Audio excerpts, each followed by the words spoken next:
Hello. Evan Torres and I are going to do a presentation on the Krakow ghetto section of the David Crowe book. So first off, we're going to talk about kind of the beginning times and the creation of the Krakow ghetto. So firstly, Krakow had a pre-war population of 64,348. Krakow had become the capital of the German general government and center for German racial laboratories and killing centers. So, after the Germans had invaded Poland, 5,000 Krakow Jews fled eastward, and those who remained became quickly impoverished and lost most of their legal and property rights because of the laws passed by the Germans controlling the town. In the spring of 1944, a SS officer, Hans Frank, decided to move as many Jews as possible out of the city after the Wehrmacht generals complained that they had to live in homes where the only other Jewish tenants were Jews. Hans Frank added that he intended to make Krakow the town freest of the Jews in the general government. So Hans Frank set up this in order to move the Jews out because the German generals were complaining because they had just moved into Krakow and they were looking to get the Jews out of Krakow because the Germans obviously did not approve of the Jews. So he thought that 5,000 to 10,000 Jews should remain in Krakow because of their handicraft trade and business skills. He later expanded this number to 15,000. So on May 18, 1940, German authorities announced that Krakow Jews had 3 months to leave the city for another town in the general government.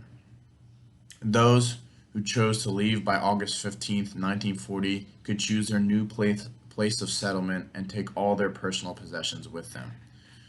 Those who chose to not leave voluntarily would be expelled forcibly after the date, and they would only be allowed to take 25 kilos of luggage with them per person. So, the Judenrat under Dr. Marek Bieberstein was responsible for making sure that all the city's Jews complied with the May 18th decree. Initially, the Judenrat asked Jews who came to Krakow from other parts of Poland to consider voluntary resettlement. When this appeal did not work, the Judenrat reminded the city again of the deadline. Dr. Bieberstein published a notice in the city's newspaper reminding Jews of these resettlement regulations. So many Jews were forced to leave Krakow during this time. Some returned to the city because they had nowhere else to go. By August, there were still many Jews in the city. In response, the Germans created a joint German-Jewish eviction committee that issued special residency permits, the Ausweis, for Jews permitted to stay in Krakow. However, these issued permits were used to help other fellow Jews and were traded in the black market. So another SS officer, Otto Watcher, issued a new decree on November 25th, 1940 that forbade any Jews to enter Krakow in order to cleanse Krakow of its Jews and leave in only those Jews whose professions were still needed. Only Jews with the proper documentation could stay in the city. All other Jews would be expelled. You had to carry it with you everywhere you went, and if you forgot it or something, you were still expelled from the city. And those who did not follow these guidelines were severely punished, usually shot and killed. So there was a new documentation called the Kenkarte, but in order to receive it, Jews would have to turn in their old documentation and had to prove that they still had steady work. Those who did not get the documentation were told to leave. So on March 3rd, 1941, because of security and health reasons, a ghetto would be opened in the suburbs of Podgorze. The Judenrat was responsible for making sure the move into the ghetto went smoothly, though the Germans forced 3,500 Poles to leave their homes in order to make room for the Jews. The Germans allowed major factories and business producing goods to remain, as well as a pharmacy.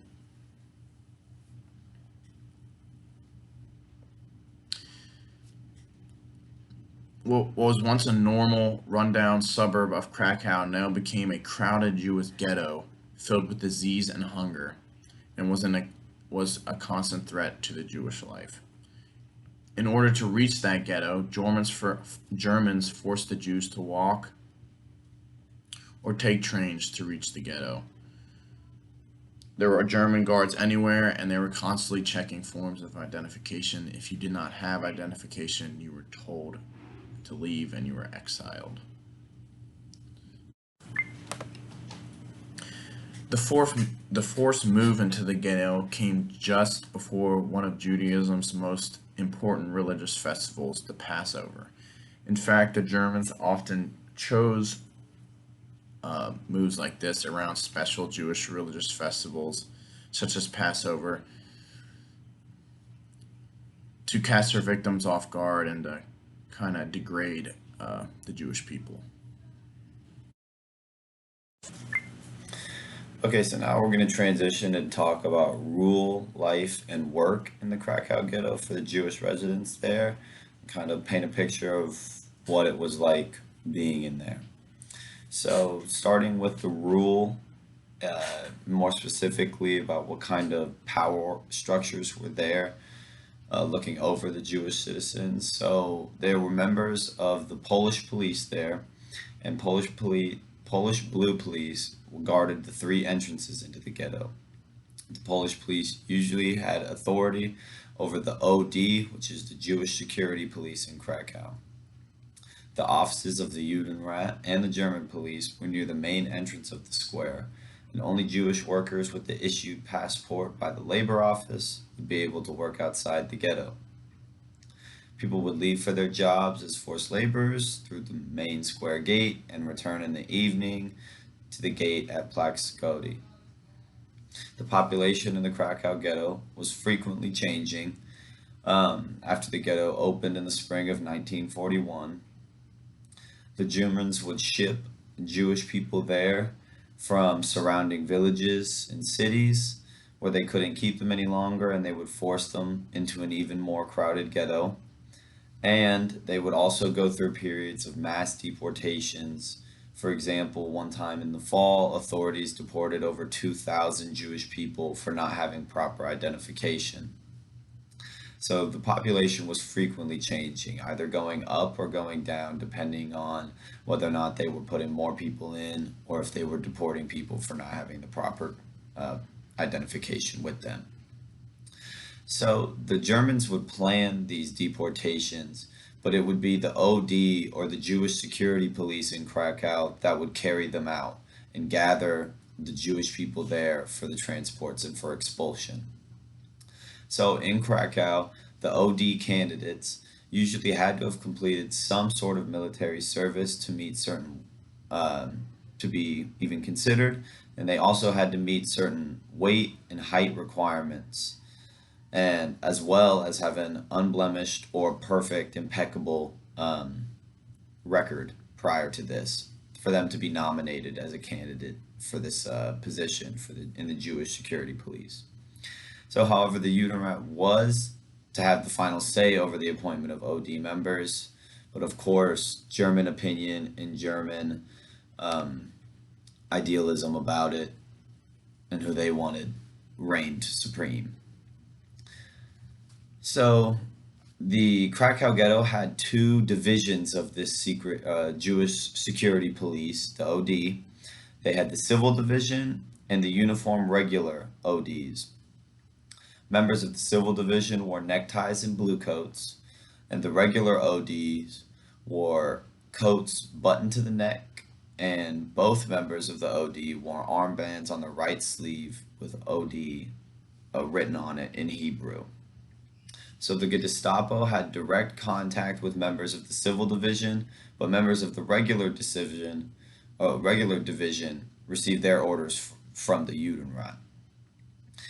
So the ODs served as both ghetto civilian police and prison guards, and they could exact punishment without fear of consequences. But what people most remembered about the OD was their help during roundups and during deportations in these times, because the OD became one of the most despised symbols of Nazi oppression, because the Nazis were pitting their own Jews and their friends, family, relatives, and stuff like that against them to exact the punishments on them. So they became very disliked in this ghetto. So many OD panel fell prey to the rampant corruption that plagued the German general government, and it was another source of aggravation and hatred for the OD. So the idea that life was normal in this ghetto was something that the Nazis frequently tried to show off in propaganda films and stuff like that. For example, like The Eternal Jew and other films that we watched that showed ghettos. However, this was a total facade. Although the Jewish people there had access to 3 hospitals, an orphanage, a bathhouse, and a post house, religious and Jewish education was totally outlawed. And the Jewish people were resilient, though. They continued religion and Jewish education through this, although it was illegal. And they had created 3 makeshift synagogues around the ghetto to fill in people's spiritual needs. So some of the most common memories that are reported from this are that people remember frequently hearing the Kaddish, or what is the prayers for the dead, and they were always heard around, because this ghetto was always in constant fear of what people called random acts of violence. And basically these acts were just atrocious, vile, mean. It was anywhere from German soldiers driving around in cars and shooting people, to Polish people that were working around the ghetto, bullying and beating up. There were rumors that Polish people would take Jewish children and throw them off of overlooks to the ground below. And it was these rumors and these acts of violence that kept the Jewish people in a constant state of fear. And this fear was only exacerbated by the increasing stress of their hard manual labor and their long, exhaustive hours for these jobs that they were forced to take. So, as I mentioned, that it was extremely stressful and exhaustive to have a job here. Work was one of the most hated parts of life in this ghetto. They were almost always forced into hard manual labor, and for example, quarry work, factories, stuff like that. The hours were always extremely long, and usually a minimum of at least almost 12-hour days that these people would have to work. They were paid little to nothing, and oftentimes food would be substituted for their pay, and even then this food could amount to maybe a piece of bread or something like that, so not something people could be sustained on. And this shortage with food is something that was exacerbated by the fact that in these rations that were allotted to Polish Jews during this time, an average caloric intake for a Jewish person based on the food stamps and rations that they were given was about 200 calories per day, which is almost 10% of what a normal balanced diet or balanced caloric intake is for people today. So they were given almost nothing to sustain themselves during these long, exhaustive jobs. However, in 1941, the Germans did allow the Judenrat to open up bakeries, restaurants, and dairies. For example, one of the restaurants in the ghetto had a nightclub, but because of the stress and the exhaustion caused by the lack of food, um, and the long exhaustive hours, most all of the Jewish people that lived in the ghetto never got to enjoy and afford these luxuries. So life in the ghetto was extremely oppressed. The Jewish people were constantly facing fear and were worried that any day a German or Polish person could come up and kill them, beat them up, and it was a constant state of fear. And on top of this, the ghetto conditions were quite awful. Disease was rampant. Starvation was used against them. Um, and overall, like similar to some of the other ghettos we've learned about, this ghetto was no exception. It was equally as bad for all of the Jewish people there. So concluding on the Krakow ghetto, uh, based on their caloric intake and as the years went on, the situation only worsened because in 1942, after Hitler had implemented the final solution, Hans Frank decided that he no longer needed to supply food to 1.2 million Jews in the general government not involved in jobs considered vital, so those that had not worked like hard labor, such as quarries, what Evan was talking about. So Germany would now use starvation as a tool of mass death for the Jewish people.